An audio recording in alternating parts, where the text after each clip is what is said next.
भाई कितीतरी नवीन बसायला ना तर आपल्याला नाही का भाऊ फक्त लाल परीच आवडते भाई. हा तुम्हाला कोणती आवडती सांगा बरं तेवढं आपल्याला कमेंट मध्ये. रोज सारखं सकाळ सकाळी उशिरा उठलो आणि आलो हॉस्पिटल मध्ये. बाकी सगळं सोडा पण छोटी स्माइल कशी हा लाज का नाही पोरग. छोटेचं वय इतकं आहे ना त्याला छोट्या मुलाला पण लाज वाटते रे भाऊ मला. तर हे चोंब्या तर तुम्हाला माहितीच आहे आपल्या मामाचं पोरग. याच्या जागेवर जर माझ्या मामाला एखादी माझ्या वयाची चोंबी असती तर माझ्या मामाने मला ठेवलं नसतं ना राव. सहज आठवलं रे म्हणून सांगितलं तुम्हाला. रहा नहीं जाता तड़प ही ऐसी है ना.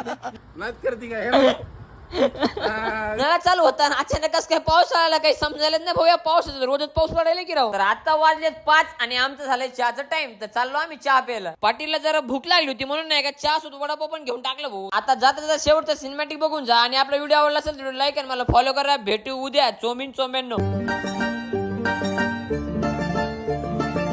जब से हुआ तेरे नजदीक है दिल के मोहल्ले में सब ठीक है.